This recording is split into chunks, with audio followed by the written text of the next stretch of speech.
Las noticias de hoy en Estados Unidos.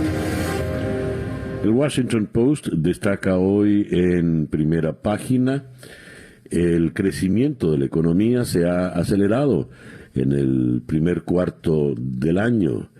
La economía ha marcado un crecimiento de tal manera que están ya superándose y borrándose, dejando atrás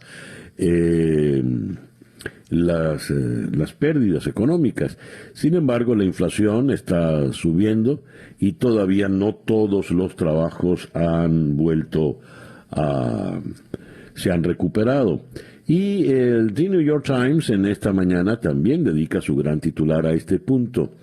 El crecimiento económico en los Estados Unidos levanta esperanzas para un año cuando la gente empieza a gastar, a consumir. Y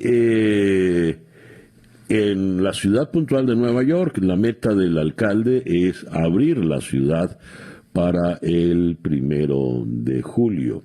Citan aquí que hay un artículo sobre cómo el COVID está creciendo de manera dramática en América Latina. Y dicen, aún en Venezuela, donde el gobierno autoritario es muy conocido por esconder cifras estadísticas de salud y cualquier sugerencia de mal manejo, las muertes por coronavirus han crecido en un 86% desde el mes de enero. Pero regresando a las informaciones de Estados Unidos, hay un análisis acá desde Washington, en la primera página de The New York Times, donde nos dicen que el senador Chuck Schumer es fundamental en la estrategia del presidente Biden para lograr aprobar su gran paquete de medidas económicas, sus planes, sus paquetes de ayuda para este año. Tenemos en otras informaciones acá en Estados Unidos que el presidente Biden fue a Georgia en sus primeros 100 días, a celebrar sus primeros 100 días. El presidente celebró ayer sus primeros 100 días en el poder con un viaje a Georgia, uno de los estados que logró arrebatar a Donald Trump y que no solo le llevó a la Casa Blanca, sino que también le entregó el control del Congreso. Es uno de los grandes errores políticos, sin duda, de Donald Trump y su estrategia post-electoral. Se le cobró en Georgia, donde perdió hasta los 2 puestos del Senado. En Georgia, leo en esta nota de la agencia EFE, el presidente Biden y la primera dama Jill Biden empezaron el día con una visita privada al expresidente Jimmy Carter y a la ex primera dama Rosalind Carter. Y en Georgia ocurre algo singular para los tiempos que vivimos.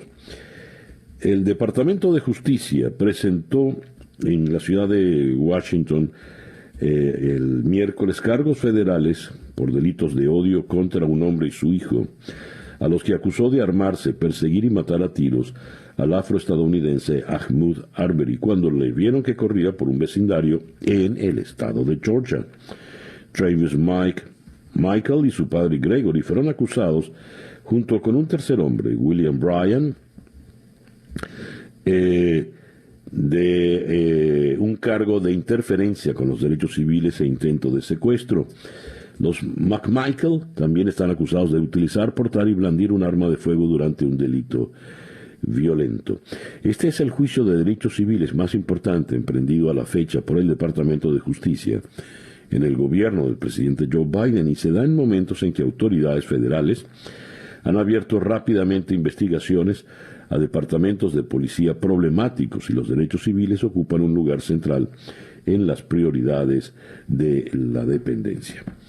En la primera página del Washington Post en la mañana de hoy nos dicen que el FBI le había advertido a Rudolph Giuliani a finales del 2019 que él estaba siendo el blanco de operaciones de influencia rusa destinadas a expandir, a difundir noticias falsas, tendenciosas, que pudiesen dañar políticamente al entonces candidato Joe Biden.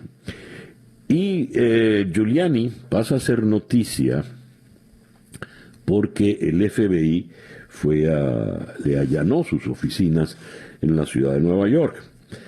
Pues bien, Giuliani dice que la policía registró su apartamento por celos. Es una pena la traducción de la agencia EFE.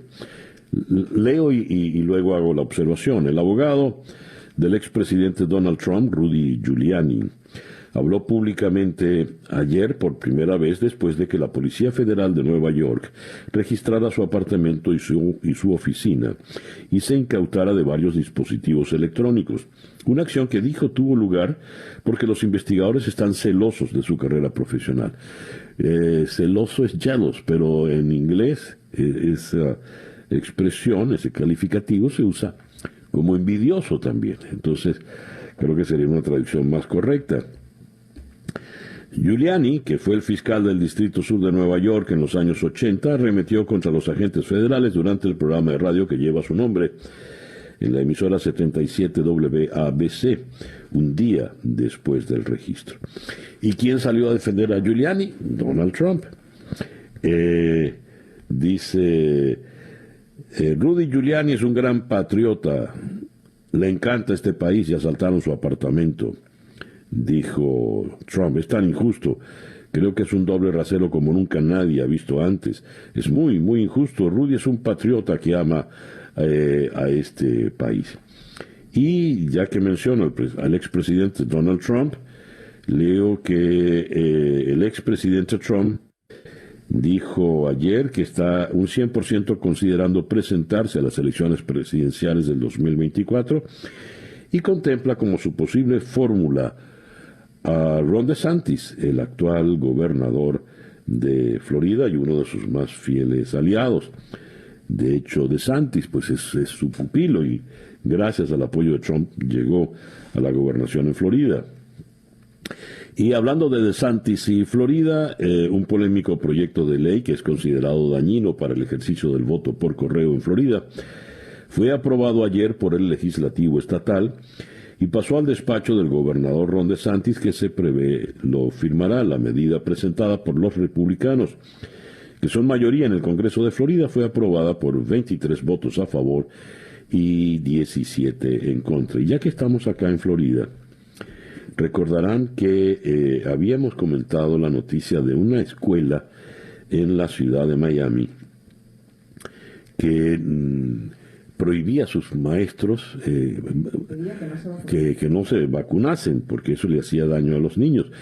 Pues bien, esta noticia llegó hasta la Casa Blanca y la secretaria de prensa, la vocera de prensa de la Casa Blanca, la señora Jen Psaki, dijo que las vacunas contra el COVID-19 están diseñadas precisamente para mantener sanos a salvo a los niños, mantener a los padres sanos y salvos y a los profesores. Y entonces esta información sobre la escuela que dirigen Leila y David Sentner, la escuela Sentner, ellos son creyentes en las teorías de conspiración y la señora Sentner, directora de la escuela, había dicho: voy a trazar una línea en la arena, en la tierra, porque aquí no va a entrar nadie que se haya vacunado. En fin. Pero llegó esto ya pues hasta la Casa Blanca. En otra información, ya para cerrar las noticias desde Estados Unidos, ayer comenzó la retirada formal de las tropas militares de Afganistán, después de la orden del presidente Biden de comenzar este proceso para el 1 de mayo. Un equipo militar, menos de 100 soldados y otros trabajadores del gobierno de Estados Unidos han sido trasladados en aviones para salir de Afganistán, según indicó una fuente a CNN. El reloj indica en este momento las 7:20 de la mañana. Estas son las noticias de Venezuela. Bien, en medio de noticias duras, terribles, difíciles sobre nuestro país, hoy tenemos afortunadamente una gran noticia que viene de Venezuela y es la beatificación de José Gregorio Hernández. La reseña al mundo que hace Associated Press, firmada por Jorge Rueda, dice desde Caracas lo siguiente: sin los esperados festejos multitudinarios por la cuarentena vigente desde hace más de un año por el nuevo coronavirus, los venezolanos se preparan para seguir a la distancia una ceremonia que han esperado por más de 70 años, la beatificación de José Gregorio Hernández, conocido como el médico de los pobres.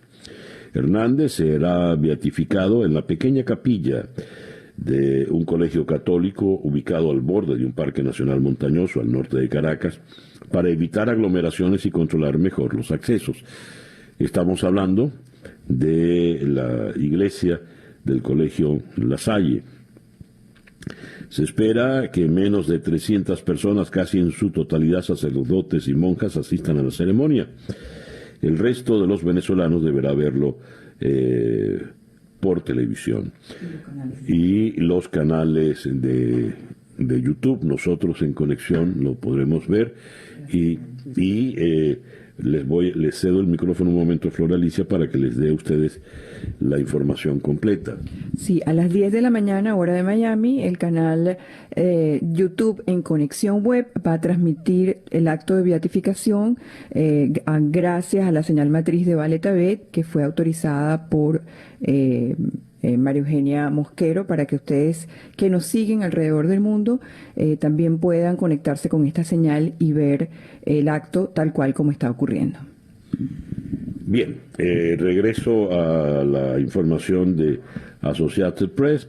La celebración iba a ser encabezada por el secretario de Estado del Vaticano, el cardenal Pietro Parolin, quien fue nuncio apostólico en Venezuela, pero no vino por causas de fuerza mayor ligadas principalmente a la pandemia del COVID-19. Hay una especulación política en esta nota de AP.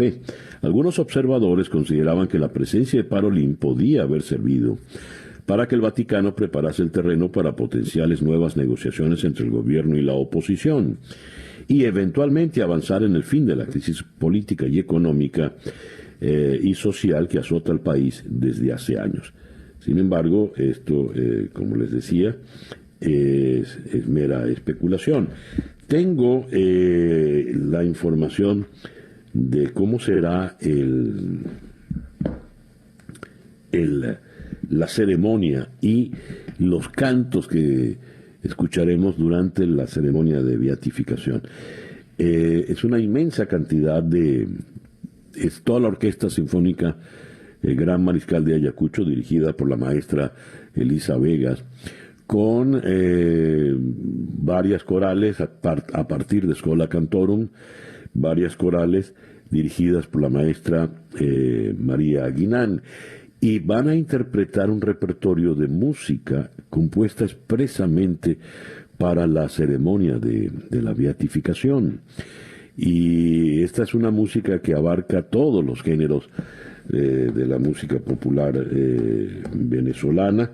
Hay una nota en el estímulo donde se nos dice, a ver, aquí ya se me perdió ahora la nota, con una selección de obras de autores venezolanos, la Schola Cantorum acompañará la ceremonia.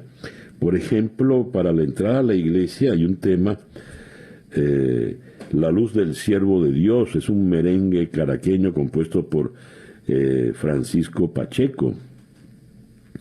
Nació de tierras andinas la luz del siervo de Dios, la que en el pueblo ilumina el alma y el corazón.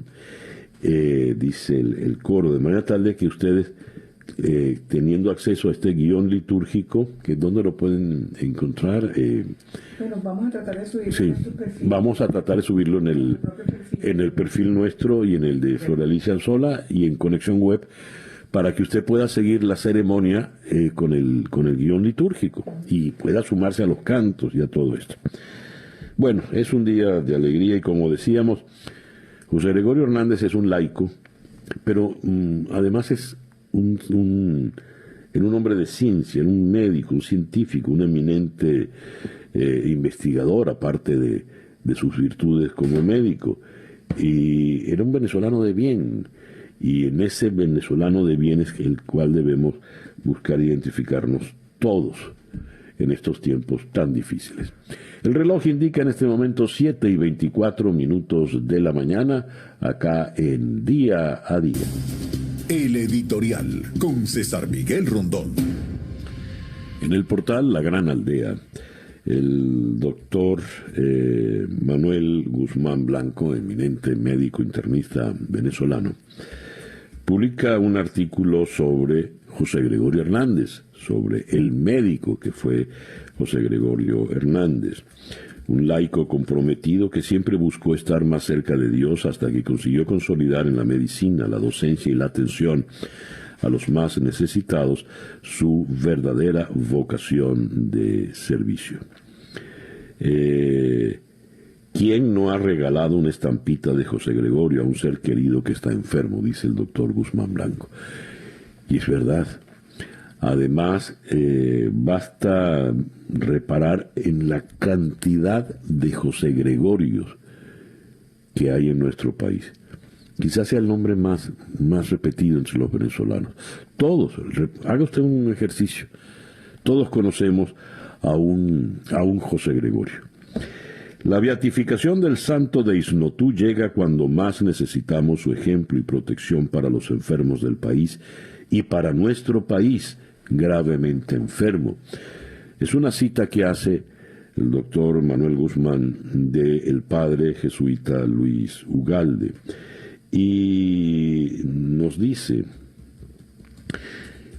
el doctor Guzmán: José Gregorio Hernández, admirado y querido en su tiempo, ha trascendido su época y sigue siendo modelo de virtudes, de dedicación, de competencia. Son pocos los venezolanos que no reconocen su nombre o que no acuden a él cuando se avecinan las tormentas. Fue admirable su seriedad en el estudio, en la atención de los enfermos, en la docencia, en el cuidado de su familia. Un hombre de una pieza que supo combinar sabiduría y bondad, firmeza en los principios que sustentaban su vida, con la comprensión y tolerancia de los que pensaban distinto. Creció en la época del apogeo del positivismo, corriente que contó con ilustres seguidores en Venezuela, incluyendo Adolfo Ernst, Rafael Villavicencio, Luis Racetti. Coincidía esta línea de pensamiento con un intenso anticlericalismo que se concretó con cierre de templos, abolición de los seminarios, cierre de conventos de clausura. Monseñor Guevara y Lira, arzobispo de Caracas, fue expulsado en tiempos de Antonio Guzmán Blanco, al igual que Monseñor Juan Hilario Boceto, obispo de Mérida. En el libro de su sobrino Ernesto Hernández Briceño, titulado Nuestro tío José Gregorio, de 1956, señala que Monseñor Juan Hilario Boceto, arzobispo de Mérida, fue quien lo confirmó y que al leer el primer libro que escribió José Gregorio Hernández, cuando tenía solo 12 años, llamado Modo breve y fácil para oír misa con devoción, otorgó 100 días de indulgencia a la persona que lo leyera con fervor. José Gregorio fue alguien muy especial, fue un hombre eminente como científico y como ciudadano, y por alguna razón se ha vuelto parte de todo nuestro acervo cultural, de toda nuestra forma de ser, de vivir y de entender la vida. Él ha de ser el gran ejemplo a seguir en tiempos tan difíciles como estos.